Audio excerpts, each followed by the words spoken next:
welcome back. We're getting into our first deep dive of Vance and I's podcast career, and who better to take a deep dive into a tactic than with Bass Pro Tour Angler of the Year, Matt Becker. Matt's coming off of an awesome season, and in a previous interview, we asked him about what was his strong suit. You know, what does he credit it? And the answer was a drop shot. So today we're going to talk with Matt, and we are going to pick his brain on drop shotting. Matt, prior to coming on, I told you that I'm in the Ohio River Valley, not, the same terrible river up around Pittsburgh. So a drop shot doesn't play much here. And Vance is down in Florida, and he does a lot of stick worms, but usually weightless. So we're excited. Tell us about the drop shot and what's your setup look like? Yeah, the drop shot is such a versatile technique or rig or whatever you want to call it. I mean, it has put so many fish in the boat for so many anglers over the last probably 15, 20 years since it's really come on to the scene. And it's just a technique that the fish never get tired of seeing. It's such a unique action, and it's a different action every single time that the fish just can't resist. So let's start extremely basic. Basically a drop shot is a hook tied onto the line that is above your weight. So you'll have coming down from your rod, you'll have your hook first and then the weight below it. So there will be 12 to 18 inches of leader above your weight. So your weight falls and hits the bottom, and your bait is hovering 12 to 18 inches off of the bottom. So it looks natural, keeping your bait up off the bottom.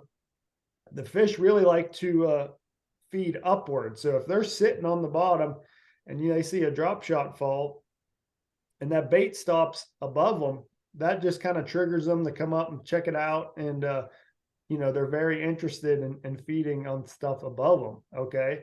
So second, it's extremely snag resistant, extremely weedless. You can fish it in weeds. You can fish it in brush and trees. You can fish it in any type of structure, depending on how you're rigging it. So essentially there's two hooks that I use for a drop shot, two ways to rig it. And that would be like a nose hook style, and that's more of an exposed hook style.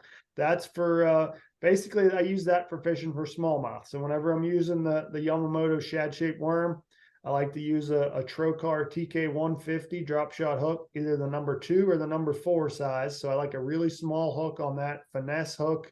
Generally we're using light line on a drop shot. So that hook there is for more of your smallmouth baits, nose hooking, little shad shaped worms or shad imitating style baits like that, even your flat worms, things like that. The other hook I like to use is the Trocar TK 180. So that's more of like your straight shank finesse worm hook. So it's a straight shank drop shot hook. And with that hook, it's got a good keeper on the shank that you're basically Texas rigging your worm. So you're texposing a drop shot worm, whether it's a hand poured worm like a robo worm or, a Yamamoto Pro Cinco. So many different options you can use on a drop shot, even up to different types of baits. You could use creature baits. You can use anything on a drop shot. There's no limit on what you can use on a drop shot, but probably a worm is the most common. Probably a robo worm is the most common that you hear about on a drop shot. And that's when I like to use that TK 180 straight shank style drop shot hook. And I generally start with like a 2/0 size. I'll go up to about a 3/0, but generally it's somewhere in that 2/0 range is what I'm using, just because it's a little bit smaller. You don't want a really big hook because that affects the action of your worm. But that little bit smaller hook also comes through brush and cover a lot better. So I'm rigging up that hook whenever I'm, more largemouth fishing or spotted bass fishing in brush piles, on ledges, on the Tennessee River, things like that. So those are the hooks. Basically, the whole setup, generally I'm throwing a drop shot on a spinning rod. So generally it's a lighter technique. You're using a little bit lighter weight. So I like to go with a spinning rod with it. So I throw the favorite Hex 7'2" medium heavy spinning rod, and then 15-pound Seaguar Smackdown braid, and I'll tie an FG knot to anywhere from 8 to 12-pound Seaguar Tatsu fluorocarbon leader. So if I'm largemouth fishing with the straight shank hook on a Tennessee River ledge or brush piles, I'll start with the 12-pound. If I'm, smallmouth fishing with the TK 150 nose hooking a shad shaped worm, then I'm going to use the 8 pound and kind of mix and match and play with the line size, on how the fish are biting. If the fish are biting really good, you can even up your line, use a little bit heavier line so you don't have to worry about breaking them off or anything like that. But generally I'm in between that 8 and 12 pound. And then down to the weight, I'll use anything from about a 3/16 to a half ounce, sometimes even a little bit heavier, up to 5/8 or 3/4 if we're really deep, but that's a really rare situation. So majority of the time it's probably 3/16 to half ounce, and it's an epic tungsten drop shot weight. I really like the teardrop style just because I feel like you can feel the bottom composition a little bit better. It's making more contact than like the pencil style drop shot weight. So I really like the teardrop style. Doesn't get hung up very much in whatever structure you're fishing. So I go with the teardrop tungsten drop shot weight 100% of the time, pretty much 3/16 to half ounce, like we mentioned, just depending on the depth and the cover and everything like that. So that's pretty much all the equipment side of things. Now, there's so many different ways you can fish it and times a year to fish it, but it is just such a great technique to get a bite and put fish in the boat whenever you're struggling. Triggered a few questions for me. Number one, when you talk about, I always associate it with light line, and you mentioned fairly light lines there. Do you think that is that a visibility thing because the fish are line shy, or is the light line making the worm fall more natural when you let it fall? Yes, or is it? It's a little bit of both. Obviously if you have super clear water, then yes, it could become a visibility thing. And, that's when you want to kind of lean towards the lighter side of the line. But, if you're in your little bit dirtier water, or even on like the Tennessee River, the water's clean, but it's not really clear.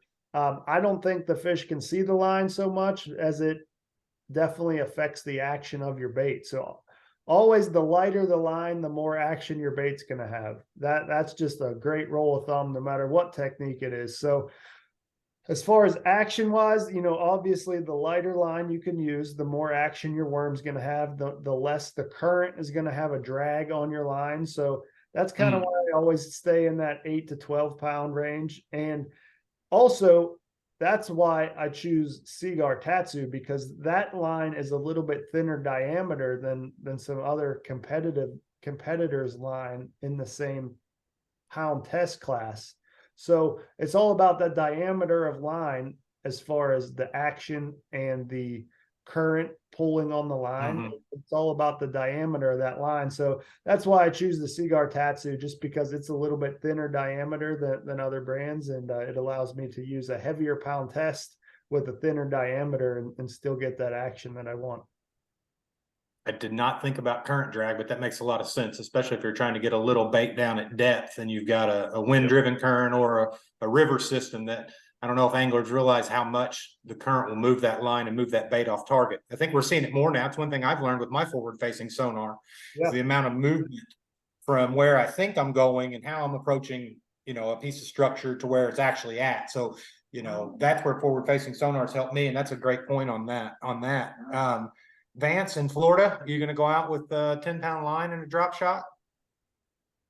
Well, my personal best is a 7-pounder on 3-pound line crappie fishing. So I'm pretty swanky on the finesse deal there, man. Don't try me. No, I'll Bristle it say up a little this. bit. I like it. No, I will say this though, Matt. I found that the line size I can use is often dictated by the action of my rod, how much backbone it has, how much give it has. Talk to me a little bit about the action of the rods you're using with 8 to 12-pound Tatsu line. What can you get away with? How much heat can you put on a fish? What kind of rods are you using in your setup? Yeah, absolutely. So, I mean, that it kind of goes, it's a whole system from rod, reel, line, hook, everything works together as one system. And if one of those pieces are off a little bit, it's going to screw up the entire system. So like you mentioned, the rod plays a huge role in it. So I really like it's a favorite hex. It's a 7'2" medium heavy. So it's classified as a medium heavy, but it runs a little bit lighter, a little bit softer than other brand medium heavies. So I would say it fishes more like a medium. It's got a Okay, I was fast, gonna say 7.2 medium. It seems like you could pop one off, but it must bend a little deeper and have a little more give to it than what I'm used correct. to. Correct. It's a little bit softer than you're thinking as a medium heavy. So it is you know, it loads up well, and it's got a really fast tip. So you can set the hook and then it kind of loads up the rest, and you can use that to not straighten out your hooks or break your line or things like that. So the rod definitely plays a huge role in that side of things as far as straightening out hooks or breaking your line.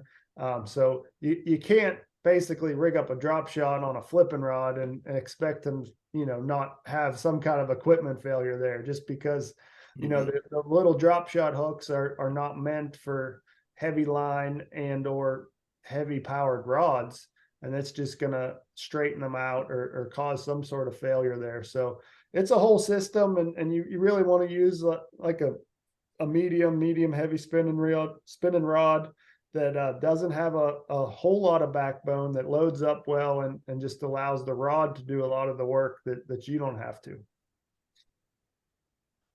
Talk to us So about the you technique of mentioned, it. Go ahead.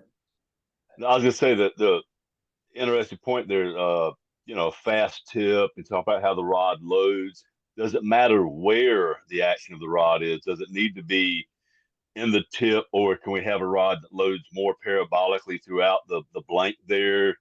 Do you find that matters? Does it help you when it comes to setting a hook, if it's all the action is all on the tip as opposed to all the way down the backbone, or how how does that factor into your rod selection as well? Yeah, I like a little bit faster tip on the rods, just because the second that you kind of pull into that fish, that tip is going to load up and it's going to hook that fish. Whereas, you know, a more moderate rod is what it would take longer for that fish to feel the rod. You know, basically a moderate rod loads up slower, so further down the rod before it hits the power that you need to set the hook. So the faster I can get that hook into the fish without him feeling it is definitely going to be a good thing, you know, as far as hooking up the fish. Then you want a little bit lighter power, so the rest of the bend in the rod, you know, you can use that to fight the fish. But the fast tip side of things is what gives you that good hook set. And, you know, I've actually had experiences where I was using the wrong rod for the technique, and it was costing me landing fish. I was using a more moderate spinning rod, setting the hook, and it was just taking that extra split second and not really driving the hook home, and I was losing fish because of that. So I've learned, you know, and messed around with my setup, and the stuff I'm using right now is the best in the game for sure. It's the best spinning rod that I've found for all these techniques, and it just sets the hook perfectly, and then the rest of the rod does the work when you're fighting the fish. Great technical tip on that part. When we talk about the technique, like we talked about how important forward-facing sonar is for you, you're looking at these fish that you're throwing. I watch a lot of live. How much of your drop shotting are you in contact with the bottom, and how much of it's mid-water column? If you can't see the fish, you know, I mean, should a guy be consistently fishing that drop shot on the bottom if you're not looking at him, or more up middle of the water, kind of more of a shaky retrieve coming back to you? No, so if you're not looking at individual fish, then you're going to be fishing it on the bottom. So the drop shot to me is you fish it a lot like you would a Carolina rig on the ledges or brush piles, stuff like that. You're fishing it very slow, kind of dragging it through the cover or over the ledge. Whereas when you're smallmouth fishing, you're almost looking for a fish or a rock pile or a target to throw it at. And sometimes you can stop that drop shot right in front of the fish. But if I'm not looking at an individual fish, I'm letting it fall to the bottom and kind of crawling it along the bottom. Gotcha. What about the Bubba shot? Do you ever take it to that extreme and fish a drop shot shallow, like with heavier Great equipment, question. or is that just not a true drop shot in your opinion? I mean, that's definitely still a drop shot. It's just beefed up and, you know, kind of change the name on it a little bit. It's not really something that I mess with a whole lot. It just something that doesn't really fit into my fishing style very much. I've definitely messed with it a few times, and I've done it. I've caught some fish on it, but it's just not something that I regularly have rigged up and ready to go. Right on. I And for can those that don't piggyback know, off when of we that, Danny. That was a good point because I was kind of wondering. I mean, that's taking things to an extreme, right? That notwithstanding, what are some tips? What are some things I can do, Matt, down here where I live? You fished the St. John's River and stuff like this before, around lily pads, Kissimmee grass, not super thick hydrilla, right? But covered nonetheless. Yeah. What are some tweaks you might make that would allow you to fish successfully around that kind of cover with the drop shot?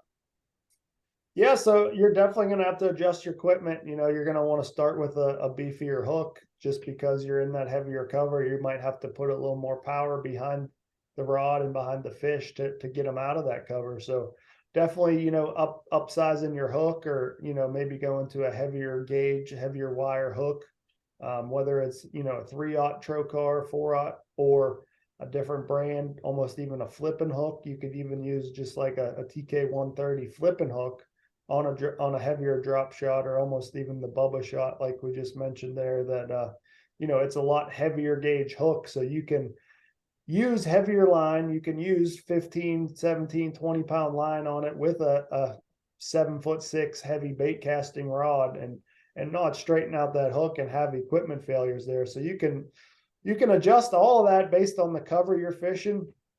For me, I really like just sticking with the lighter stuff. I like using the 12-pound in those situations, and just wrestling them out with the spinning rod. Yeah, I guess for those that don't know, when I refer to a Bubba shot, that's just it's the same rig that Matt's talking about in terms of the setup, the hook above there and stuff. It's just basically a beefed up version done on a flipping stick, but the exact same setup. It's just in my neck of the woods where we fish a lot more wood cover and shallow water and that kind of thing. I'm more prone to pick up something like that. If you've got fish suspended to Vance's point, seen scenarios where you've got some fish sitting under lily pad edges, things like that. Perhaps if you flip a weight in there and it drops all the way to the bottom, they're not interested. But if you do a Bubba or a drop shot, it's getting a more slow natural fall past that edge, and it seems like that'll trigger some bites sometimes. So that's kind of the distinction for those that don't know. It's just equipment based, but same technique and same application. I guess you're getting that free fall of that bait between the distance of the hook tie and the top of the sinker. So there's something about that natural fall, it sounds like. And Matt, when you do it, do you spend a lot of your time in contact with your weight, or do you give that worm some slack to allow it to basically fall natural back towards that weight? Are you always in contact where it's tight line or not? No, I definitely like to give it some slack, and allow it to dance in between that, 12 to 18 inches that you have there before it hits the bottom. So I think a lot of fish like that kind of slow nose fall to the bottom, and you get a lot of your bites then where you let some slack in your line and you pick up and it's heavy or it's swimming off, and that's because that fish ate it when you let that slack out, and your worm just kind of started slowly gliding down to the bottom, and that's when they picked it up. When you tie on a hook and a sinker, what is the thing you start with when you're drop shotting? What particular soft plastic do you start with when you're trying to find a drop shot bite? Well, if I'm smallmouth fishing, it's going to be the Yamamoto shad shaped worm. That is tried and true. It is my favorite bait by far. I've won more money on that bait than anything. So that's really honestly the only drop shot bait I'll have in the boat whenever I'm going smallmouth fishing. Largemouth or spotted bass fishing, it's probably going to be a worm like a robo worm or a Yamamoto Pro Cinco, something that comes to a point at the end that has a lot of action, that wiggles very well. And as far as colors, it's hard to beat anything Morning Dawn or Green Pumpkin. Yeah, I was wondering if that was going to be what you were going to say. Yeah, I mean anything like that, pink or purple, that fish really seem to like that. So that's probably be my go-to. I've only done a handful of these podcasts, but we've talked about Morning Dawn on several of them, and we're usually talking to winners. So there's something to that goofy pink and purple. There's no doubt about it. I can't figure it out, but the bass just eat it. I don't know why. Yeah, that's what everybody says, and we try to figure out what they think it is or what they're seeing, and I don't think we'll ever know because we don't see the way they see, right? But whatever happens underwater with morning dawn, it turns on the fish for sure. We've talked about it several times. So, well, I think for the most part, Vance, what did we leave out?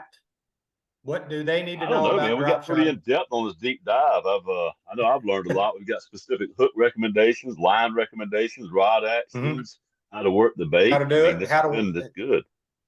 Yeah, we know now we know how to wiggle our worm, and they say that's real important too, right? That's So the most I think important part. that's That's what right. that's what That's some right. guys say. Keep it PG, boys. Keep it PG. But no, I think that's great. And Matt, I think you did a great job on the deep dive, and nobody any more qualified than to talk to us about it than somebody with that wall of accolades you got sitting behind you, man. So thank you for that. Thanks for making some time for the winner's circle and doing 2 segments with us, man. We appreciate you joining in at the Anglers Channel.